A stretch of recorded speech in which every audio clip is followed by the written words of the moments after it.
तर हिंगोलीत सुद्धा अतिवृष्टी झालेली आहे, त्यामुळे शेतीचं प्रचंड नुकसान झालंय।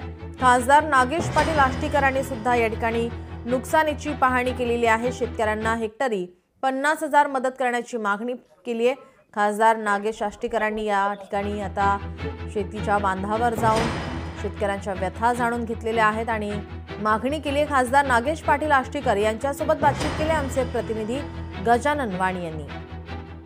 हिंगोली जिल्ह्यामध्ये अतिवृष्टीने शेतकऱ्यांच्या पिकांचं मोठं नुकसान झालंय आणि हिंगोलीचे खासदार नागेश पाटील आष्टीकर यांचे आहेत आज हिंगोलीच्या अनेक भागामध्ये नुकसानग्रस्त भागामध्ये आज नुकसानीची पाहणी केलेली आहे। स्वतः आपल्यासोबत खासदार आहेत। दादा मला सांगा, हिंगोली जिल्ह्यामध्ये शेतकऱ्यांच्या पिकांचं मोठं नुकसान झालंय, शेतकऱ्यांची पिकं तर पाण्यात गेलेत, मात्र अनेकांचे संसार उद्ध्वस्त झाले, घरामध्ये पाणी घुसले, कशी परिस्थिती काय सांगा? खूप वाईट परिस्थिती आहे या सगळ्या या 5-6 तालुक्यामध्ये, म्हणजे जिथं मी इथलं नेतृत्व करतो ते 5-6 तालुक्यामध्ये फैलून झालेत नाही।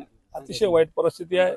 शेतकरी म्हणजे याच्यातून बाहेर पडू शकेल का नाही शकेल अशीच परिस्थिती आहे। ओला दुष्काळ जाहीर झाल्याशिवाय मला नाही वाटत की याच्यातून दुसरा कोणता मार्ग चांगला आहे। शेतकऱ्यासाठी फक्त हिताचं एकच असणार आहे सध्याला।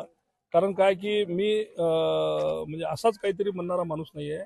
गेल्या 4 वर्षापासून शेतकऱ्याला पिकाचे उत्पन्न मिळत नाही आहे सातत्यानं।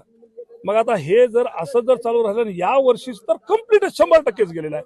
त्यामुळं या वर्षी कोणत्याही परिस्थितीमध्ये ओला दुष्काळच जाहीर झाला पाहिजे। ओला दुष्काळ जाहीर झाला तर त्या नॉर्म्सप्रमाणे कर्जमाफी होईल, शेतकऱ्यांची कर्जमाफी करावी आणि ओला दुष्काळ जाहीर करावा अशी मागणी आता खासदार यांनी केल्याचं पाहायला मिळते। कॅमेरामन राजेश सोबत गजानन वाणी, लोकशाही मराठी, हिंगोली।